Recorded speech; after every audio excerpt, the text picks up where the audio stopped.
Congratulations to them. And yeah, you can dance and celebrate all you want. Cue them because they are making history for the first time in program history, headed to the Final Four.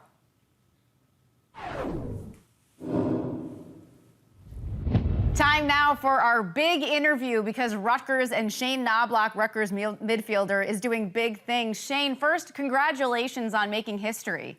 Thank you. Thank you. So it's the first time that Rutgers men's lacrosse program has made it into the quarters. Let's start there and just kind of when you let that sink in, you've had some time. What is that like for you to be a part of it? It's definitely special, especially for like the guys in the senior class. They've been here a while. They've changed the culture a lot. So really special for them, but really cool as just sophomore to be a part of this, definitely.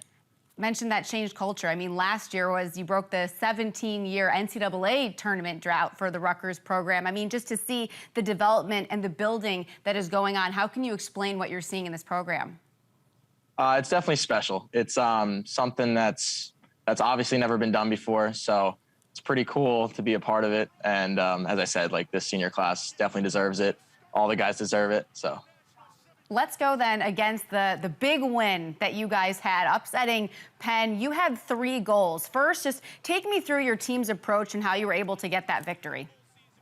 I mean, it's the same every week for us. Try to keep it really consistent. That's what our coaches really like to do. So we'll start the week going over Rutgers, and then we'll start preparing for the team we're playing. And usually always have a great game plan. So came out on top. It was good.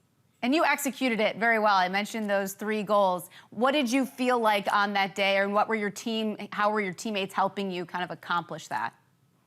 I mean, I said it before, it could have been anyone. We always have great ball movement on our offense. So, I mean, last week, Ross had 8 goals, Mitch had 3 and 3. So definitely could have been anyone. I got some good opportunities, so I was able to capitalize, but yeah. What is it about the skill on this team, the communication, the way you guys work together, that week to week there really can, like you said, be anyone who steps up? I think it starts in the locker room. Like, we have a really good relationship. We always love hanging out outside of practice. We're always with each other. So I think it starts there. I think we have a really good relationship, a lot of chemistry. And Colin Kirst, your goalkeeper, he's always stepping up. I mean, he had 18 saves against Penn. What can you say about him and what he does for you guys? Definitely the most prepared teammate I've ever had in my entire life. He's always locked in, always ready to play, whether it's practice, before games, everything. He's a straightforward guy, and he's never phased. He steps up always in the big situations. Kind of what do you see out of him before the game or even during the game? You mentioned how he's always locked in. I mean, does he just kind of stay in the zone? Does he keep to himself? What's he like before a game? I think he mostly keeps to himself, but he's very vocal, which is 2 pretty opposite things. But he's really vocal on the field. He makes sure everyone's in their right spots. And if he does get scored on, he resets, and just starting over for him. And when you have someone like that in the goal, how does that even help your offensive explosion that you guys can have during your games, where it's just like we were saying, you know, any guy, any day, your offense can step up, and having him in net, how does that help even that side of things as well? Well, I mean, it's huge, especially for our transition offense. We like to run. So a lot of our goals in the last game were him making a save, outletting to one of our defensive midfielders, and then we got some easy goals in transition, and it starts with him every single time. And it starts, too, like you were saying, with the seniors and what they've built at this program. So to have that experience going into the semis now, what's that going to do for this team, kind of that X factor that this team has? I think it's helped us a lot throughout the season so far. Everyone's been here. We've been in every situation, especially. No one's ever been here before, but we're looking to get used to it. Yeah, I bet. So what is the chatter like right now? Because as this team has experience on the team, and as you gain experience in this tournament, you know, how do you get yourself set for something that none of you have been through?